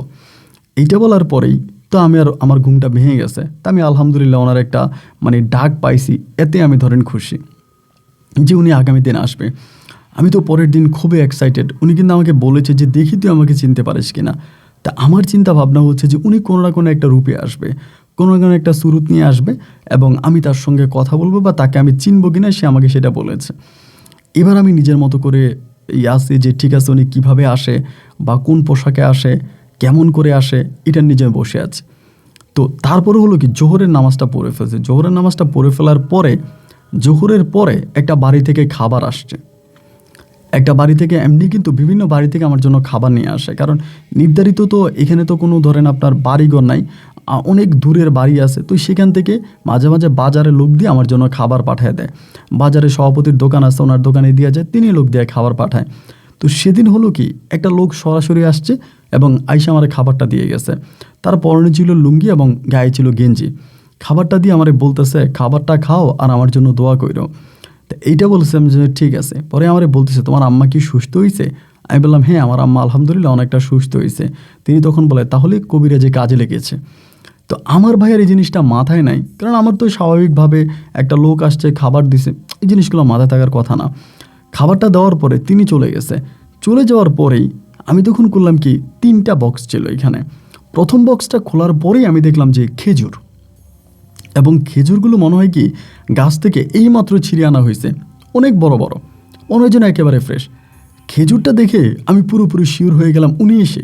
আমি দৌড় দিয়ে মসজিদ থেকে বেরিয়েছি, বেরিয়ে দেখছি উনি নাই। কী রে, একটা রাস্তা যে রাস্তাটা পার হতে ম্যাক্সিমাম 5 মিনিট সময় লাগবে যদি কেউ হেঁটে যায়, কিন্তু মসজিদ থেকে বের হয়ে দেখতেছি যে তিনি নাই। ডাইনে বামে সামনে পিছনে সব জায়গায় খুঁজতেছি, না তিনি নাই নাই নাই, তারে আমি কোথাও পাই নাই। না পাওয়ার পর আমি আর রাগ করে খাবারটা খাই নাই, যিনি আমার পরিচয় না দিয়ে চলে গেল কেন। পরে হলো কি, তিনি খাবার দিয়ে যাওয়ার প্রায় আধা ঘন্টা পরে সভাপতি তখন একটা ছেলেকে দিয়ে আমার জন্য খাবার পাঠাইছে। তো একটা ছেলেকে দিয়ে যখন আমার জন্য খাবার পাঠাইছে, এই খাবারটাও তো ওনারই ছিল। পরে যে খাবারটা আসছে তিনি আরেকজনকে দিয়ে পাঠাইছে। আমি ভাই তখন মানে একটু বিব্রত হয়ে গেছিলাম যে উনি আসলেই কি। তখন আমি খাবারটা খাইলাম না। খাবারটা না খায়া আমি তখন খাবারটা রেখে দিছি, যাতে নাও পচে নষ্ট না হয়, ওভাবেই রেখে দিছি। গভীর রাতে খাবারটা নিয়ে আমি বসে আছি। গভীর রাতে খাবারটা নিয়ে বসে আছি। বসে থাকার পরে রাত আনুমানিক আপনার 1:30টার মতো কাছাকাছি বাজে। এই সময় আমার নাকের কাছে একটা দারুণ সুঘ্রাণ আসছে, এবং এইটাই সেই ঘ্রাণ যেই ঘ্রাণটা উনি আমাকে এর আগেও দিয়েছিল। ঘ্রাণটা নাকের কাছে আসা মাত্রই আমি তখন শিওর হয়ে গেলাম যে হ্যাঁ, উনি আমার কাছাকাছি আছে এবং উনি মেবি চলে আসছে। তা আমি তখন বিসমিল্লাহ বলে দোয়া দরুদ পড়তেছিলাম। পড়ে আমি তখন গিয়ে মসজিদের দরজাটা খুললাম। খোলা মাত্রই তিনি দেখলাম সামনে দাঁড়িয়ে আছে। এই প্রথম আমি তাকে সরাসরি দেখলাম। তার মাথায় একটা পাগড়ি পরা ছিল, পাঞ্জাবি, যেমনটি আমার মাকে দিয়ে যাওয়ার সময় তিনি যা দিয়েছিলেন সেইভাবেই। খুব সুন্দরভাবে দাঁড়িয়ে আছে। আমি সালাম দিয়ে বললাম, হুজুর ভিতরে আসেন। একদম সহজলভ্যভাবে তিনি ভিতরে আসলো। তবে তিনি যে হাঁটতেছিলেন তার পায়ের দিকে আমি তাকিয়ে দেখলাম যে পাগুলো দেখা যায় না। মানে তার পাঞ্জাবির যে উপরের অংশটা, পায়ের উপরের অংশ, সেগুলো দেখা যায়, কিন্তু পাটা দেখা যায় না। আমার সামনে এসে খুব সুন্দরভাবে বসছে, নিচের দিকে তাকিয়ে আছে। আমি তার দিকে তাকিয়েই খুব ভয় পেয়ে গেছিলাম প্রথম দিকেই, এবং সহজভাবে তখন আসছে। আসার পর আমি বললাম, হুজুর আপনি কি আমার উপরে বিরক্ত? উনি বলেন না। যে আপনি কি আমার উপর রাগ করেছেন? বলেন না। আমি বললাম, তাহলে আপনি এভাবে নিচের দিকে তাকিয়ে আছেন কেন? উনি বলে, আমার চোখের দিকে তাকালে তুই ভয় পাবি, আমার চোখের দিকে তাকালে তুই সহ্য করতে পারবি না। তাই আমি বললাম, উনি আমারে বলে, খাবারটা খাইলি না কেন? আমি বললাম, রাগ করে খাই নাই। উনি বলে, কেন? আমি বললাম, আপনি আসলেন একটা সাধারণ মানুষের রূপে আসলেন, আমার সাথে কথা বললেন না ওভাবে? উনি বলে, আমি তোর সাথে কথা বলেছি, তোর মায়ের খবর নিয়েছি, এবং অনেকভাবেই তোকে বোঝানোর চেষ্টা করেছি, তুই বুঝিস নাই। তবে তুই বুঝিস নাই, ভালো হয়েছে, তুই বুঝলে তোর ক্ষতি হইতো। আমি তখন বললাম, হুজুর আপনি তো আমার মাকে শেফা দান করেছেন, আমার মা সুস্থ হয়েছে, আমার মা ভালোর পথে এসেছে। আমি আপনার কাছে শুকরিয়া আদায় করি এবং আপনার কাছে মেহেরবানি করে আমি একটা ফরিয়াদ জানাতে চাই, আপনি যদি আমার ফরিয়াদটা কবুল করেন। উনি তখন বলল, আমি তো ফরিয়াদ কবুল করার মালিক নয়, দোয়া কবুল করার মালিক হচ্ছে আল্লাহ। তুই যেমন আল্লাহর বান্দা, আমিও তেমনি আল্লাহর বান্দা। তুই হচ্ছিস মানুষ, আমি হচ্ছি জিন, আমাদের মাঝে এটুকুই পার্থক্য, কিন্তু আমরা আল্লাহ তাআলার সৃষ্টি, এবং আমরাই পৃথিবীতে আল্লাহর উপাসনা করব, আল্লাহকে ডাকবো, নামাজ পড়বো, এটাই নিয়ম। আমি বললাম, হ্যাঁ তা তো ঠিক আছে, আপনি যে আমার মাকে যে ওষুধটা দিয়েছিলেন সেই ওষুধটা আমার মা খেয়েছে, এবং আল্লাহর অশেষ রহমতে আমার মা কিন্তু সুস্থ হয়েছে। উনি বলে, হ্যাঁ আমি জানি, আমি দেখেছি। আমি বললাম, আমার মায়ের মতো এরকম অনেক মানুষ তো এই এলাকাতে আছে, আশেপাশের এলাকাতে আছে। আপনি যদি আমাকে একটু সুযোগ দেন, একটু সুযোগ যদি আমাকে দেন, আমি তাদেরকেও চিকিৎসা করতে চাই, আমি তাদেরকেও ভালো করতে চাই, আপনি যদি এটা করেন। উনি বলে, আমি তো কোনো কবিরাজ নই। আমি বললাম, তা ঠিক আছে, তবে আপনার মাঝে তো একটা আল্লাহ রাব্বুল আলামিন একটা পাওয়ার দিয়েছে, এবং সেই পাওয়ারটা আপনার কাজে লাগান। আমি আপনার কাছে অনুরোধ করতেছি, এরকম অনেক মানুষ আছে, আমি তাদের মাধ্যমে আমি সেই মানুষগুলোকে চিকিৎসা করতে চাই আপনার মাধ্যমে। উনি বলে, চিকিৎসা করতে পারবি, ঠিক আছে, তবে আমি তোর কাছে আসবো না। আমি বললাম, কীভাবে করবেন কাজটা? তখন তিনি তার পকেট থেকে একটা রুমাল বের করে আমাকে দিলেন, এবং রুমালটা দিয়ে তিনি বললেন যে, এই রুমালটা আমি তোকে দিলাম, যদি কোনো মানুষ আসে সত্যিই বিপদে পড়ে আসে, তাহলে সেই যে রোগের কথা বলবে, এই রোগের কথাগুলো তুই লিখবি, তার সমস্যাটা লিখার পরে একটা কাগজে লিখে এই জিনিসটা তোর সামনে রাখবি, রেখে উপরে এই রুমালটা দিয়ে দিবি। রুমালটা দিয়ে দেওয়ার পরে এইটার ভিতরে তুই ওষুধটা পাবি, এবং যেই ওষুধই হোক না কেন সেটাকে পানিয়ে ভিজিয়ে বিসমিল্লাহ বলে খেতে হবে, এবং খেলে তার ইনশাল্লাহ রোগ মুক্তি হবে। তবে আমি যে ওষুধটা দেবো সেটা গাছগাছালির ঔষধ, এটা গাছগাছালির ঔষধ। গাছের ঔষধ মানুষের উপকার হতেও পারে, নাও হতে পারে, আমি তোকে নিশ্চয়তা দিতে পারি না। এরকম করে তার সঙ্গে কথাবার্তা বললাম, এবং তিনি আমার সামনে প্রায় 15 মিনিটের মতো ছিলেন। এটা আমার জীবনের এক অন্যরকম অভিজ্ঞতা। 15 মিনিট থাকার পরে তিনি তখন আমার কাছ থেকে বিদায় নিলেন। বিদায় নেওয়ার পরে পরের দিনে আমি আপনার এশার নামাজ পড়িয়ে আপনার ফজরের নামাজ পড়ায় আমি কয়েকজনকে বিষয়টা জানালাম যে এই ঘটনা, এবং মানে ঘটনা বলতে যদি আপনাদের এলাকাতে এমন কোনো রোগী থেকে থাকে যে শারীরিকভাবে অসুস্থ আছে বা সমস্যার মধ্যে আছে, আমি তাকে শেফা দান করতে পারবো যদি কেউ এরকম থাকে। তো দেখলাম কি এর পরের দিনে মানুষের হুমড়ি খেয়ে পড়ছে। মানুষ আসতেছে কোনো রোগীর ঔষধ উনি দিতেন, আবার কোনো রোগীর ঔষধ দিতেন না। তো কোনো রোগীর ওষুধ দিতেন, কোনোটা দিতেন না। ধরেন রোগের কথাগুলো আমি লিখতাম, লিখে কাগজটাতে রেখে রুমালটা দিয়ে ঢেকে দিতাম, এবং কিছুক্ষণ পরে আমি তখন এই রুমালটা উঠালে আমি নিচে স্বাভাবিকভাবে গাছের শিকড় পাইতাম, গাছের ডাল পাইতাম, তাবিজ পাইতাম বা বিভিন্ন ধরনের জিনিসগুলো পাইতাম। এই জিনিসগুলো আমি তখন মানুষকে দিয়ে দিতাম, তারা এগুলো ব্যবহার করত, এবং ব্যবহার করে তারা তখন সুস্থ হতো। এখানে একটা বিষয় কি, এই যে জিনিসগুলো আমি পাইতাম এগুলো তাদেরকে দিতাম, অনেক মানুষকে তিনি দিতেন না। তো যাদেরকে দিতেন না, তখন আমার মনে স্বাভাবিকভাবে একটা প্রশ্ন জাগলো যে কিছু মানুষকে দেয়, কিছু মানুষকে কেন দেয় না। এবং এইটাই আমি তাকে রাতের বেলায় জিজ্ঞেস করলাম, এবং সে আমাকে স্বপ্নের মধ্যে উত্তর জানালেন যে এমন কিছু মানুষ আছে যাদের তিনি পছন্দ করেন না, এবং যারা সত্যি খারাপ উদ্দেশ্য নিয়ে আমার কাছে আসছে, ইনি তাদেরকে ওষুধ দেয় না। আবার আমাকে এও বলে এমনও রোগী আসে যাদের কোনো রোগ নাই, তারা আমাকে পরীক্ষা করার জন্য আসে। তো পরীক্ষা করার জন্য যারা আসে, মানে ধরেন এরকম হয় না যে দুষ্ট ছেলেফেলে এলাকায় থাকে, বলে আমার পেট ব্যথা মরে যাচ্ছে, আমাকে ওষুধ দেন, এই কথা বলে আসে আমাকে পরীক্ষা করার জন্য। তা ওই লোকগুলোর ওষুধ তিনি দেয় না। তো তিনি বলে যাদেরকে দেওয়া দরকার তিনি তাদেরকে দেয়, আর যাদেরকে দেওয়ার দরকার না তিনি তাদেরকে দেয় না।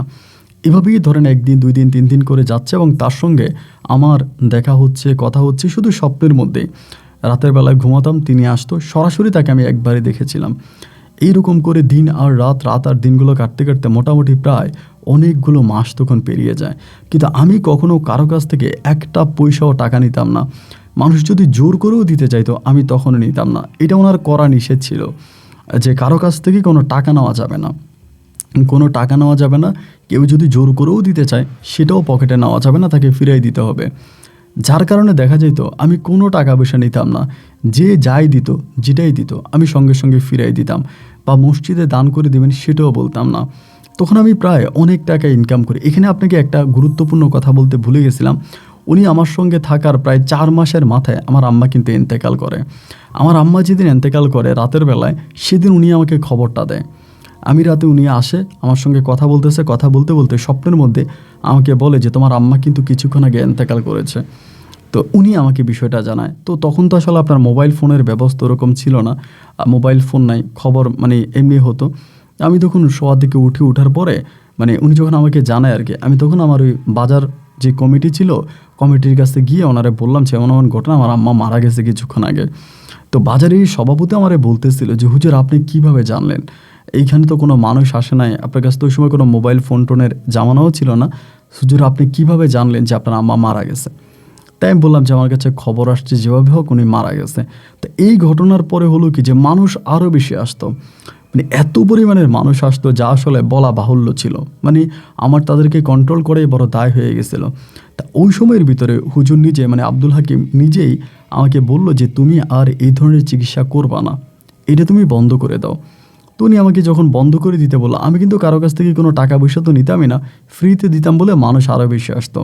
উনি তখন বললো যে এটা যদি তুমি আরও সামনের দিকে নিয়ে যাও তবে তুমি বিপদে পড়ে যাবা, সুতরাং তুমি এটাকে বন্ধ করে দাও। কিন্তু যখন বললো বন্ধ করে দেওয়ার জন্য, আমি তখন স্বয়ংক্রিয়ভাবেই এটা বন্ধ করে দিলাম যে ঠিক আছে আমি এটা আর করবো না। উনি বলার পরে আমি বন্ধ করে দিয়েছি। মানুষ আসতো ভাই, এত পরিমাণের মানুষ আসতো। আমাকে সেই সময়, আমার গল্পটা আজ থেকে বহু বছর আগে, তখন আমাকে টাকা দিত যে কত টাকা লাগবে, 1 লাখ, 1.5 লাখ, 2 লাখ, যা চাইতাম তাই দিত। এবং এমন সমস্যা নিয়ে আসতো যেগুলো শুনলে আপনি নিজে অবাক হয়ে যাবেন।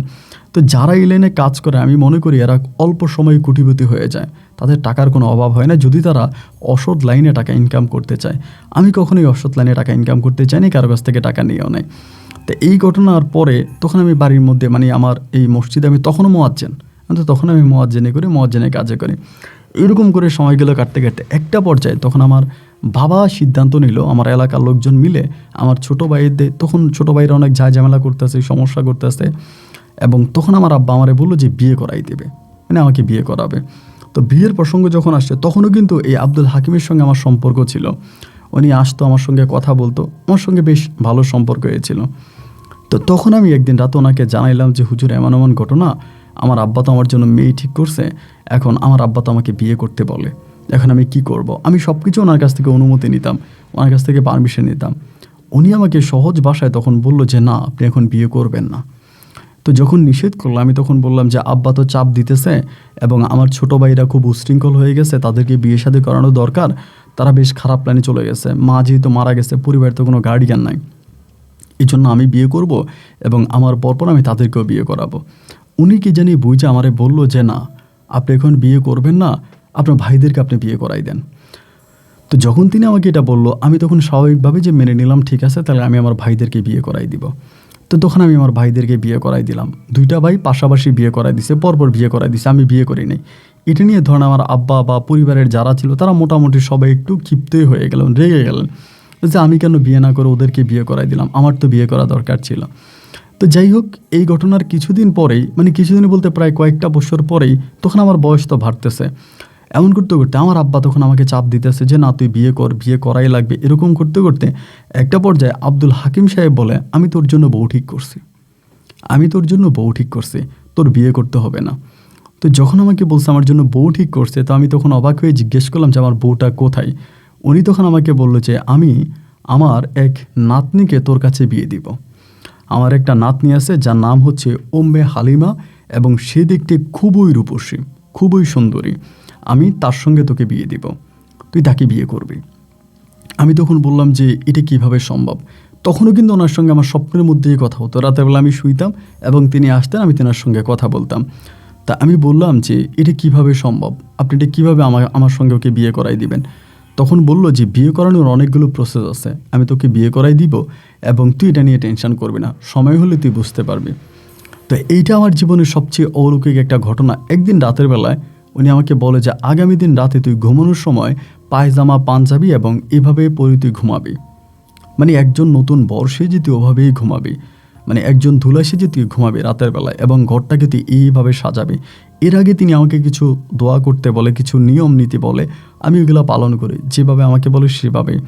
তো আমি খুব অবাকই হয়ে যাচ্ছিলাম। বললো যে পাগড়িটা মাথায় দিয়েই ঘুমাবি, স্বাভাবিকভাবে যেভাবে ঘুমানো দরকার তুই সেভাবেই ঘুমাবি। তা উনি যেভাবে বলে ঠিক একইভাবে আমি পায়জামা পাঞ্জাবি পরে, পাগড়ি পরে, তারপরে রাতেরবেলা আমি তখন শুই, বিসমিল্লাহ বলে শুই। আর আমার একটা ভালো অভ্যাস ছিল কি, যেহেতু উনি আমার রাতে আমার সঙ্গে আসতেন, কথা বলতেন, আমি শোয়ার সঙ্গে সঙ্গে আমার ঘুম চলে আসতো, মানে উনি আসার সঙ্গে সঙ্গে আমার ঘুম চলে আসতো, মানে শোয়ার সঙ্গে সঙ্গে ঘুম আসতো, আমার মধ্যরাতে উনি আমার সঙ্গে কথা বলতেন। তো সেই রাতের বেলা আমি যখন শুই, এই সবই আমার কাছে গায়েবী মনে হচ্ছে। উনি এসে আমারে ডাক দিছে, আমি তখন উঠা বসছি, ওনার সঙ্গে একটা হুজুর ছিলেন এবং তিনি আপনার একটা মেয়েকে সাথে করে নিয়ে আসে, যেনার একদম বোরকা পরিহিত অবস্থায় ছিল। আসার পরে তিনি তখন আমাকে এই খাটের উপরে আমাকে বসায়, ওই মেয়েটাকে আমার পাশাপাশি বসায়, মেয়েটা বোরকা পরা অবস্থায় ছিল, তাকে আমি দেখে নেই, নাম বলেছে উম্মে হালিমা, এবং তিনি সেখানে একজন হুজুরের মাধ্যমে মেয়েটার সঙ্গে আমাকে কলমা পড়িয়ে দেয়। তো কলমা যখন পড়িয়ে দেয় এবং পড়িয়ে দেওয়ার পরেই তিনি বলে যে ওর সঙ্গে তোমার বিয়ে হয়েছে, তার হাতের সঙ্গে আমার হাত মিলিয়ে দেয়, কিন্তু আমি তখন সম্পূর্ণ ঘুমিয়ে আছি, মানে ঘুমের মধ্যে আছি। তো মিলিয়ে দেওয়ার পরে তিনি তখন বললো যে তোমরা আজকে থেকে তোমরা সংসার জীবন শুরু করবা। এই বলার পরে তিনি তখন আস্তে করে বেরিয়ে যায়, মানে বেরিয়ে যায় এবং ওই লোকটাও বেরিয়ে যায়, এবং যাওয়ার পরে মেয়েটা তখন বলে যে দরজা লাগিয়ে দেওয়ার জন্য। আমি তখন দরজা লাগিয়ে দিই, ঠিক যেভাবে বাঁশর হয় একইভাবে আমি তার কাছে আসি। ভাই আমি জানি না আসলে আপনাকে বিশ্বাস করাতে পারবো কি না, আমি যখন তার মুখটার দিকে তাকাই আমার কাছে মনে হয় যে পৃথিবীর সমস্ত নারীর সৌন্দর্য তার পায়ের কাছে। এত সুন্দর ছিল তার চেহারা, এত হাসি উজ্জ্বল তার রূপ ছিল। আমি তার দিকে তাকিয়ে মুগ্ধ হয়ে গেলাম এবং সে রাতে তার সঙ্গে আমার বাসর হয় এবং স্বামী স্ত্রীর সম্পর্ক হয়। ফজরে আজানের সঙ্গে সঙ্গে আমার তখন ঘুমটা ভেঙে যায়, এবং ঘুমটা ভেঙে যাওয়ার পরে আমি কিছুক্ষণ আগে যে স্বপ্নগুলো দেখতেছিলাম, মানে আপনাকে ঠিক মানে ভেঙে তো আর বলতে পারি না, আমার শরীরের মধ্যে আমি এই ধরনের সমস্যাগুলো দেখতে পাই যে হ্যাঁ আমি আমার স্ত্রীর সঙ্গে ছিলাম রাতের বেলায়, সেই ধরনের কারণগুলো বা সিনড্রোমগুলো আমার মাঝে তখন দেখি। আমি ওরে কিন্তু দেখি না, ও কিন্তু নাই, ও নাই, এবং ঠিক ঘরটা যেমন ছিল দিনের বেলায় তেমনই আছে, মানে কোনো পরিবর্তন নেই। আমি গিয়ে গোসল করলাম, গোসল করে ফজরের সালাত আদায় করলাম। ফজরের সালাত আদায় করার পরে একইভাবে আমি ঠিক বুঝতে পারতেছিলাম না কি হচ্ছে। পরের দিন আমি ওনাকে বারবার ডাকতেছিলাম যে আব্দুল হাকিম সাহেবকে, যে আপনি আসেন, আমি আপনার সঙ্গে কথা বলি, বা তাকে ডাকতেছিলাম, উনি সেদিন আসে নাই। রাতের বেলায় একইভাবে আমি আবারও শুয়ে পড়ছি, উনি কিন্তু আর আমার স্বপ্নে আসে না। রাতের বেলায় আমি শুয়ে যাওয়ার সঙ্গে সঙ্গে আমার বউ আমার কাছে আসতো, এবং আসার পর সে খুব বোরকা পরিহিত অবস্থা আমার রুমে ঢুকতো, এবং ঢুকার পরে আমাকে ডাকতো, আমাকে ঘুম থেকে উঠাতো, উঠিয়ে আমার সঙ্গে তিনি থাকতেন, আমার হাত পা মেসেজ করে দিতেন, আমার কপাল টিপে দিতেন। একজন স্ত্রী তার স্বামীকে ঠিক যেটুকু সেবা করে, তিনি আমাকে সর্বোচ্চ সেবাটুকুন করতেন, এবং করে ফজরে আজানের সঙ্গে সঙ্গে আমার ঘুম ভেঙে যেত। ঘুম ভেঙে যাওয়ার পরে আমি গোসল করতাম, আমি নামাজ পড়তাম। এভাবেই প্রতিনিয়ত তার সঙ্গে আমার কথাবার্তা হচ্ছে রাতের বেলায়। মানে যে রাতে আব্দুল হাকিম সাহেব আমার কাছে আসতো, তখন আর আব্দুল হাকিম সাহেব আসে না, উনি আসে, যার নাম ছিল উম্মে হালিমা। এভাবে একদিন নয়, 2 দিন নয়, বহু মাস পেরিয়ে যায়। তার সঙ্গে প্রতি রাতে আমার সব বিষয় নিয়ে কথাবার্তা হচ্ছে, কিন্তু আমি ঘুমিয়ে থাকি। আমি সকালে উঠে বুঝতে পারি যে আমার শরীরের পরিবর্তনটা বুঝতে পারি, কিন্তু আমি কোনো কিছু করতে পারি না। মানে আমি তখন ঘুমের মধ্যেই থাকি। সকালে উঠলে আমার স্মৃতিগুলো মনে হয়, যেন আমি ঘুম থেকে উঠছি, এমনটাই আমার কাছে মনে হয়। ফজর আজানের সঙ্গে সঙ্গে ঘুম ভাঙে। এরকম করে সময়গুলো, দিন আর রাতগুলো কাটতেছে, এবং আমার শারীরিকও কোনো পরিবর্তন নাই, কোনো কিছু নেই। এভাবে প্রায় 1 বৎসরের মতো কেটে গেছে। 1 বৎসরে তিনি প্রতি রাতেই আমার কাছে আসতেন, আমার সঙ্গে কথা বলতেন, এবং তার সঙ্গে আমার সম্পর্কও হতো। 1 বৎসর পরে আমার ভিতরে কেমন জানি একটা অন্যরকম বাসনা কাজ করে যে আমি তাকে দিনের বেলায়ও দেখতে চাই। একজন স্ত্রী যেমন তার স্বামীর সঙ্গে দিনরাত মিলিয়ে থাকবে, আমি চাই তেমনভাবেই সে আমার সঙ্গে দিনরাত মিলিয়ে থাকুক। রাতের বেলায় তখন সে যখন আসে, আমি তাকে এটা বলি যে আমি এভাবে অচেতন অবস্থায় আমি আপনার সঙ্গে থাকতে চাই না, স্বপ্নের মধ্যে থাকতে চাই না, আমি আপনার সঙ্গে দিনের বেলায়ও থাকতে চাই। দিনের বেলায় একটা স্ত্রী তার স্বামীর সঙ্গে যেভাবে থাকে, সেম একইভাবে দিনরাত মিলিয়ে আমি আপনার সঙ্গে থাকতে চাই। তিনি তখন আমাকে সহজ বাক্যে উত্তর দিলেন যে এটা সম্ভব নয় তার জন্য। আমি বললাম যে কেন সম্ভব না? আমি যদি আপনার হাজব্যান্ড হয়ে থাকি, আপনার স্বামী হয়ে থাকি, তাহলে আপনি রাতের বেলা আমার কাছে আসতে পারেন, দিনের বেলায় কেন আসবেন না? আর রাতের বেলা আপনি যখন আসেন, আপনি স্বপ্নে কেন আসেন? আপনি সরাসরি কেন আসেন না? এই নিয়ে তার সঙ্গে 1 কথায় 2 কথা আমার তখন হচ্ছিল। হতে পরে ওই আব্দুল হাকিম নানা তখন আমার কাছে আসে, একদিন তার সঙ্গে আসে। আসার পরেই নানা তখন আমাকে জিজ্ঞেস করলো, আমি তখন পুরো ঘটনা বললাম যে না, আমি তাকে এভাবে চাই না, আমি চাই সে দিনরাত মিলিয়ে আমার কাছে থাকুক, এবং রাতের বেলায় সে আসলে আমি তার সঙ্গে ঘুমে কেন হয় আমি সরাসরি তাকে চাই। তো এই নানা তখন বললো যে না, এভাবে সম্ভব না, তাদের মধ্যে নাকি অনেক ভিন্ন জাত আছে, এবং এই যে জাতের, সে জাতের পরীরা বা সে জাতের জিনেরা এভাবে ছাড়া সরাসরি আসতে পারে না। তা আমি বললাম যে না, এটা হতে পারে না। পরে আমাকে বললো, তাহলে তুমি আরেকটা বিয়ে করো, এবং সেও তোমার জীবনে থাকবে, এবং সেইটা মেনে নিবে। তো তুমি যাকে বিয়ে করবা তাকে তুমি বলে দিবা যে তোমার এই আরেকটা বউ আছে, এবং সেই বউটা রাতে তোমার কাছে আসবে। রাতে তুমি তোমার ওই যাকে বিয়ে করবা তার সঙ্গে থাকবা না, তুমি এর সঙ্গে থাকবা। মানে আমি আপনাকে বুঝিয়ে বলি, আমি উম্মে হালিমাকে যে বিয়ে করেছি তার সঙ্গে আমি রাতের বেলায় থাকবো, আর দিনের বেলায় আমি আমার ওই বউয়ের সঙ্গে থাকবো। তো এই শর্ত মেনে কোন নারী বা আমাকে বিয়ে করবে?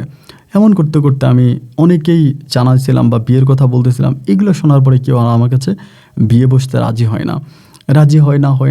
কাউকে আমি এটাতে রাজি করাতে পারি না। কোন মেয়ে জেনে শুনে এভাবে আমার সংসার করবে? আমার তো কোনো কিছুর আপনার নাই যে আমি অনেক টাকা পয়সার মালিক বা আমার সয় সম্পত্তি আছে, এগুলো দেখে আমার কাছে বিয়ে বসবে, এমন তো আর না।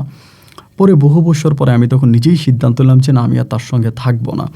আমি নানাকে বললাম যে না, আমার তো তার সঙ্গে থাকা সম্ভব নয়, বা আব্দুল হাকিম সাহেবকে বললাম যে আমি তার কাছ থেকে মুক্তি চাই, আমি স্বাভাবিক বিয়ে করে আমি স্বাভাবিক জীবনে আসতে চাই, আমি নিজেই তার কাছ থেকে মুক্তি চাই। তবে তার সঙ্গে যে আমার সম্পর্কগুলো হতো, এটা আমি আপনাকে মুখে বলে বোঝাতে পারবো না, এতটা শান্তির, এতটা তৃপ্তির ছিল। শেষ পর্যন্ত তখন নানাকে বলার পরে তিনি বলল যে ঠিক আছে, যদি সে তোমার কাছ থেকে চলে যায় তবে সে চলে যাবে, তুমি যদি তাকে বিদায় দিতে চাও তুমি তাকে শরিয়ত মোতাবেক তালাক দিয়ে দাও। তা আমি তখন বললাম যে আমি তাকে তালাক দিব, আমাদের কোনো দেনমোহর ছিল কিনা? উনি বলে হ্যাঁ ছিল দেনমোহর, তবে সে দেনমোহরটা সে তোমাকে দেবে, তুমি দিতে হবে না। আমরা যেরকম কোনো মেয়েকে ছেড়ে দিলে তাকে কাবিনের টাকা দিয়ে দিই, উল্টা নাকি সে আমাকে দিবে। তো এই রাতের বেলায় তিনি বলে যে এই রাতেই তুমি তাকে সরাসরি দেখবা। তার সঙ্গে যেদিন আমার ছাড়াছাড়ি হয়, ওই দিন রাতের বেলায় একটা মসজিদের মধ্যে তখন আমি তাকে দেখতে পাই, এবং সরাসরি দেখি। নানাকেও সরাসরি দেখি, দ্বিতীয়বার তাকেও সরাসরি দেখি, এবং নানা আমাকে স্পষ্ট করে বলে এরপর থেকে আমার কাছে আর তারা দুজনের কেউই আসবে না। এবং আমাকে কিছু উপহার তারা দিয়ে যায়। আমার বউ উম্মে হালিমা কিছু উপহার দিয়ে যায়, আমার নানা কিছু উপহার দিয়ে যায় এবং আমার কাছ থেকে সে রাতে বিদায় নেয়। সে রাতের ঘটনাগুলো বিস্তারিত বলা আমার জন্য নিষেধ ছিল, যার জন্য আমি আপনাকে বিস্তারিত জানালাম না। তারা আমার সঙ্গে অনেক এগ্রিমেন্ট, অনেক কথা, অনেক কিছু বলে আমার কাছ থেকে চলে যায়। এরপর থেকে তারা আর আমার জীবনে ঠিক আজকের এই মুহূর্ত পর্যন্ত আসেনি। কিন্তু যা আমাকে দিয়ে গিয়েছিল তা দিয়ে আমার 14 পুরুষ বেশ আরাম আয়েসে থাকতে পারবে এবং সেটাই আমি আছি। পরিশেষে আমি আবারও বিয়ে করি রোমানা আক্তার নামের একটা মেয়েকে, যে দেখতে কিনা খুবই সুন্দরী ছিল। তাকে বিয়ে করি এবং আমি আলহামদুলিল্লাহ এখন হাতে গোনা কয়েকটা পয়সাওয়ালার মধ্যে আমি একজন। আমি দেশ বিদেশে আপনার ঘুরে বেড়াই এবং অনেক ব্যবসা বাণিজ্য আছে, আমার বাড়িঘর কিনেছি। আলহামদুলিল্লাহ এখন আমার কোনো অভাব নেই, আমি বেশ ভালো আছি। তো উম্মে হালিমা এবং আমার আব্দুল হাকিম নানা তারা আর আমার কাছে আসেনি। অনেক মানুষ এখনও আমার বাড়িতে আসে, বাড়িতে ভিড় জমায়। তারা অনেকেই ভাবে কবিরাজ, আমি কবিরাজ এবং আমি কবিরাজি করি, আমার কাছে আসে। কিন্তু আমি মূলত কোনো কবিরাজ না, এখন আমার কোনো ক্ষমতাই নেই। এটা আমি মানুষকে বুঝাতে পারি না বলে দিনরাত আমার বাড়িতে মানুষ হুমড়ি খেয়ে থাকে। যাই হোক, আমার এক দুঃসম্পর্কের বন্ধু হয়, বন্ধু বলতে পারেন বা ছোটো ভাই বলতে পারেন, তার বইয়ের অনুরোধে আমি আমার এই ঘটনাগুলো আপনাকে লিখলাম। যদি পারেন আপনি আমার গল্পটা রেকর্ড করবেন এবং আশা আক্তারের জন্য দোয়া করবেন। তার ফোন নাম্বারটা আপনাকে দিলাম, তিনি আপনার সঙ্গে কথা বলতে চায়। ভালো থাকবেন, আসসালামু আলাইকুম।